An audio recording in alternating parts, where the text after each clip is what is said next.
Willkommen beim Football Manager 2024 und ihr seht es schon, HSPP, neuer Trainer bei Heidenheim. Ich habe gedacht, ich suche mir zum Anfang mal eine Mannschaft aus, wo der Erfolgsdruck nicht so hoch ist, wo die Erwartungen ein bisschen niedriger sind. Heidenheim möchte natürlich, wenn möglich, die Klasse halten, aber hier hast du nicht von Anfang an den Druck, dass du unbedingt jetzt um die Meisterschaft mitspielen musst. Denn ich muss mich auch erstmal wieder an dieses Spiel hier gewöhnen. Ich habe es vor einer Zeit mal privat ein bisschen selber gezockt, also was heißt vor einer Zeit, vor 1-2 Tagen, also quasi am Release Day ein bisschen privat gezockt.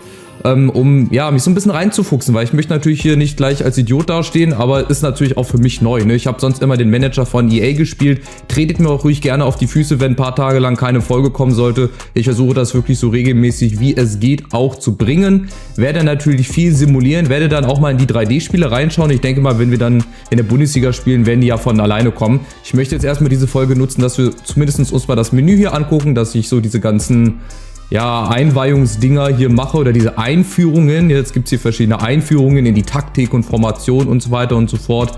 Meeting über Vereinsziele. Ich werde möglichst viele Sachen abgeben, beziehungsweise fast alle Sachen, weil ich mich am Anfang wirklich erstmal hier mit den Gegebenheiten vertraut machen möchte. Heißt erstmal so ein bisschen zu gucken, wo muss ich überhaupt klicken, um dahin zu kommen und so weiter und so fort. Deswegen seid mir nicht böse, wenn ich erstmal alles abgebe. Wenn euch aber dieses Projekt gefällt und ihr gerne dranbleiben wollt, dann würde ich mich natürlich sehr gerne über eine Bewertung freuen.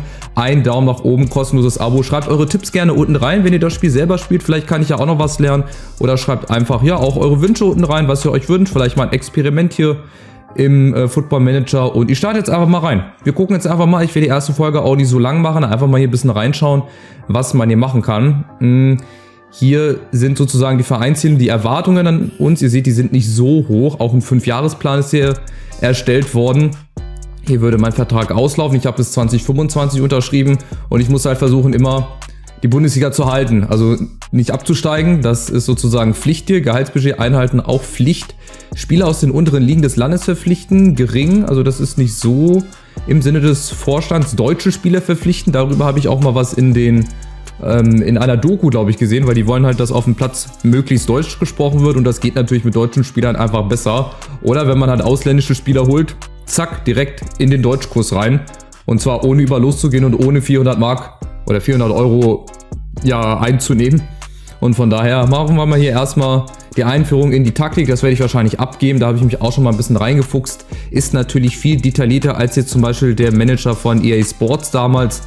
Das ist Wahnsinn, was du hier alles einstellen kannst. Deinen Stil. Ich werde wahrscheinlich auf Gegenpressing gehen. Hier der Daumen hoch, der zeigt immer, dass das für unsere Mannschaft eigentlich ganz gut wäre. Bernhard Raab ist übrigens mein Co-Trainer. Der wird jetzt erstmal mit ein paar Aufgaben bombardiert werden. Ich werde hier versuchen, im 4-2-3-1 zu spielen mit 2 Spielmachern. Ja, also 2 DMs, wenn man möchte, 3 OMs, um mal in der EA-Sprache zu bleiben, und vorne ein Stürmer. Da werde ich mir dann auch immer Hilfe holen. So, das ist jetzt hier die Mannschaft. Aufstellungsempfehlung. Geht natürlich immer daher, also hier seht ihr erstmal die Spiele, die wir haben, die nächsten. Das sind mehr Freundschaftsspiele, erstmal Testspiele, erstmal ein bisschen kennenlernen. Und dann wird hier immer eine Empfehlung abgegeben, wie gut der Spieler drauf ist, ob er gut trainiert hat oder nicht. Und nach diesen Kriterien wird dann halt eine Aufstellung gemacht. Und die kann natürlich von Spieltag zu Spieltag immer anders aussehen. Und von daher gebe ich mir da gerne auch ein bisschen, oder hole ich mir die Unterstützung von meinem Co-Trainer. Ja, wir haben hier unter anderem Jan-Niklas Beste, Werder Bremen bildet aus, genauso wie Ehren Dingschi. Vorne haben wir Kleindienst, Dovedan. Das sind jetzt nicht unbedingt unbekannte Namen. Also wer sich hier mit der Bundesliga beschäftigt, der wird auf jeden Fall wissen, was die Spieler hier machen, was die Spieler tun. Was mir halt jetzt schon auffällt, ist, dass wirklich sehr häufig hier gestoppt wird. Ich weiß nicht, ob man das auch nochmal überspringen kann, ob man wirklich nur zu bestimmten Nachrichten hier stoppt, weil ansonsten brauchst du ja für 1-2 Tage gefühlt eine ganze Folge. Und das ist halt auch nicht das, was ich gerne möchte. Das hier zum Beispiel, da werde ich gleich mal delegieren. Da werde ich jetzt einfach mal den Generalsstab übergeben, und zwar an meinen Co-Trainer Bernhard Raab. Das kann man auch, glaube ich, schnell mal anders machen. Jetzt haben wir hier ein monatliches Mitarbeitertreffen. Da gehe ich jetzt noch mal kurz hin und dann werde ich das glatt noch mal einstellen. Also die Leute, die das schon letztes Jahr gespielt haben, die werden hier wahrscheinlich nicht viel Neues dran sehen. Eventuell doch. Und besonders das 3D-Spiel soll ein bisschen verändert worden sein. Machen wir mal hier Vorschlag annehmen. Dann machen wir einmal hier umsetzen, Spielaufbau, individuelles Training für Back festlegen. Machen wir auch umsetzen. Training beginne. Ich mache hier alle Vorschläge akzeptieren. Vorschlag annehmen, das ist, glaube ich, ganz okay. Dann machen wir mal hier auf weiter und dringend empfohlen. Verantwortlichkeiten gebe ich natürlich sofort wieder ab. Und zwar diesmal an den Geschäftsführer Holger Sahnwald. Also im Prinzip schaukel ich mir die Eier so ein bisschen auf der Trainerbank. Ich gucke mir das Ganze ein bisschen an. Und die Lorbeeren, die ernte ich immer. Also von daher bin ich mal sehr, sehr gespannt. So Meeting beendet. Das kann man auch einstellen, ob man das wirklich jede Woche macht, alle 2 Wochen. Also wirklich diese Football-Manager-Fanatiker, die machen das natürlich auch jede Woche. Die brauchen wahrscheinlich für 1, 2 Tage eine halbe Stunde, weil die hier alles kurz und klein durchplanen. Ist ja auch völlig okay. Mein Ziel ist es jetzt ehrlich gesagt nicht zu Beginn. Vielleicht werde ich dann auch mal wieder ein paar Aufgaben übernehmen, Transfers oder so zum Beispiel mal machen. Hier ist also erstmal die Aufteilung, wie es bei uns im Verein aussieht. Hier gebe ich jetzt auch erstmal alles ab. Das dann erstmal alles meine Mitarbeiter machen. Wir haben insgesamt 8 Trainer. Dann haben wir 2 in der Transferabteilung, 4 in der medizinischen Abteilung. Hier steht auch immer dabei, was es ist. Das halt auch zum Thema detailtreu. Ne? Das ist halt wirklich Wahnsinn. Ich muss sagen, ich bin sehr, sehr überrascht, wie das hier aufgebaut ist, das Spiel. Weil ich spiele ja sonst so Managerspiele von EA, aber da es das ja schon seit vielen Jahren nicht mehr gibt, außer man installiert sich irgendeine Mod. Das ist zum Beispiel, finde ich auch ganz, ganz interessant, dass man also hier verschiedene Standardsituationen also machen kann. Wie wollen wir verteidigen, wie wollen wir attackieren und so weiter. Freistöße, Eckbälle, das fasziniert mich wirklich sehr. Das muss ich wirklich sagen, das ist ein großer Pluspunkt hier, oder genau. Und ihr seht ja auch hier, es gibt immer Vor- und Nachteile, also egal was man macht. Ich mache jetzt einfach hier Wahl des Mitarbeiters. Also das würde wahrscheinlich mein Co-Trainer machen. Machen wir mal Raumdeckung. Einen kurzen Pfosten, dann haben wir einmal Strafraum verteidigen, auf Kontern ausgewogen, Strafraum verteidigen, Priorität. Dann, wo wird verteidigt, beziehungsweise wohin soll der Ball bei offensiven Standardsituationen gespielt werden? Also bei Eckbällen zum Beispiel, ne, von der linken oder rechten Seite, machen wir immer an den langen Pfosten, dann machen wir mal defensives Umschalten und natürlich immer zum Tor hin. Also vom Tor weg, das ergibt für mich persönlich auch wenig Sinn, also von rechts immer an Linksfuß und auch andersrum. So, mein anderer Co-Trainer, Dieter Jarosch, der wird auch ganz viel zu tun bekommen. Hier, das meine ich halt, wie detailgetreu. Du kannst dann also festlegen, welcher Spieler von welcher Position wohin laufen soll. Das wird natürlich auch übernommen von den Mitarbeitern. Weil dafür, ich persönlich am Anfang habe ich da nicht so den Kopf für und auch nicht so die Zeit und auch nicht so die Lust, mich damit zu beschäftigen, ehrlich gesagt. Jetzt werdet ihr wahrscheinlich sagen, ja, das ist aber der Sinn vom Manager. Ja, mag sein, aber vielleicht habe ich ja zu einem späteren Zeitpunkt dazu dann die Lust und auch so ein bisschen den Kopf dafür. Für mich geht es halt jetzt am Anfang erstmal darum, mich hier so ein bisschen reinzufuchsen. Ja, aber schon mit den ersten Verletzten, Jan Schöppner. Gucken wir mal rein in die medizinische Abteilung. Das können wir eigentlich auch mal kurz überspringen, weil das machen eigentlich auch die dafür zuständigen Physiotherapeuten zum Beispiel oder die Chiros. Genau, apropos, jetzt gehen wir gerade noch mal hier zu den Mitarbeitern. Dann kann ich nämlich die Verantwortlichkeit mal auf alle anderen übertragen. Wir haben nämlich über 70 Mitarbeiter und die müssen jetzt erstmal alles übernehmen. Wir machen jetzt erstmal hier Delegieren und dann habe ich erstmal nichts zu tun und die anderen, die haben Scouting und Transfer und Verträge. Überlegt mir, ich müsste das ja alles übernehmen. Das wäre gar nicht zu schaffen, aber ich glaube, das macht niemand, außer er ist, wie gesagt, ein wirklicher Suchti hier in diesem Spiel. Soll jeder machen, wie er möchte, gar keine Frage, aber für mich, wie gesagt, am Anfang ist erstmal der Fokus drauf, mich hier an das Spiel zu gewöhnen. Ich freue mich auch auf das 3D-Spiel, auf das Simulieren der Highlights und so weiter. Da habe ich auch beim Badeschlappen schon mal ein bisschen reingeguckt. Also von daher, genau, ist das jetzt hier erstmal, was haben wir hier? Bernhard Rapp. Gut, da geht es jetzt erstmal um die Aufstellung. Das zum Beispiel. Hier kann man dann wieder die vorgeschlagene Auswahl. Ich glaube, das werde ich immer machen. Weil ich möchte ja die Besten spielen lassen. Hier soll nach Leistung aufgestellt werden oder je nachdem, wie derjenige drauf ist und nicht, weil irgendeiner nochmal eine zweite, dritte Chance oder so verdient hat. Also im besten Fall schon, aber gut. Bernhard Rapp soll mal bitte eine Wahl treffen. Der macht das schon, bestätigen. Und dann gehen wir nochmal irgendwann ins Meeting rein. Ich habe ja vorher schon mal ein bisschen getestet. Also ich weiß jetzt so in etwa, was am Anfang passiert. Für mich ist das jetzt nicht allgemein neu. So, jetzt hat hier irgendjemand unseren Spieler verpflichtet. Ablösefrei, Levis Schaber. Und dann steht auch immer die Reaktion der Fans mit dabei. Also auch da sehr ins Detail reingegangen. Sehr, sehr schöne Sache einfach. Jetzt stellen wir uns gleich den Kader mal kurz vor. Neue Ziele und Versprechen der Spieler. Verletzungsbericht haben wir bislang 2. So, Mannschaftsgefüge.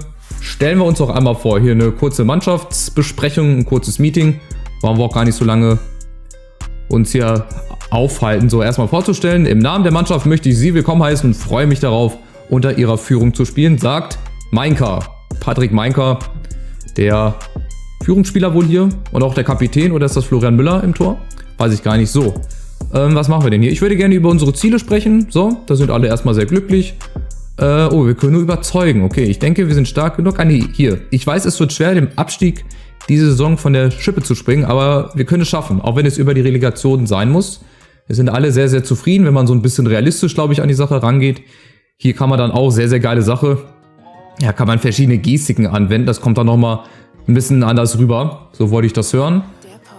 Ich würde... Was haben wir denn noch hier? Ich habe... außerdem den Strafenkatalog fertiggestellt. War ich gar nicht, war mein Co-Trainer, aber das müssen die ja nicht wissen. Da verarsche ich sie erstmal ein bisschen. So.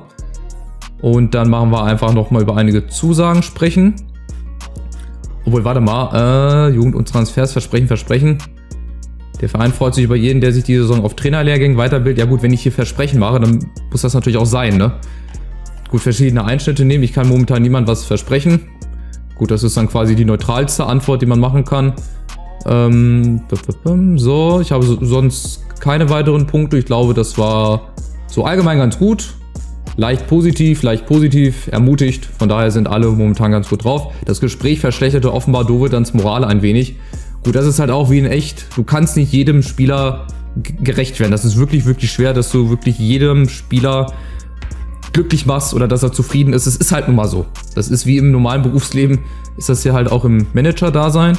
So, hier Unterstützung für den Trainer, Durchschnitt momentan. Genau, wir sind ja erst vor kurzem hier reingestoßen und die Kaderatmosphäre ist noch sehr gut. Mal gucken, wie es ist, wenn wir 5 Spiele in Folge verlieren sollten, was ich natürlich nicht hoffe.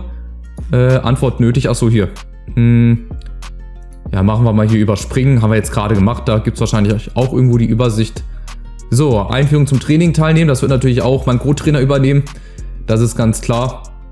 Und was auch total witzig ist, man kann zum Beispiel auch für eine unbestimmte Zeit in den Urlaub einfach gehen. Also ich könnte jetzt zum Beispiel ein Jahr lang sagen, komm, ich verpiss mich mal und dann bin ich erst, was weiß ich, am 33. Spieltag wieder da.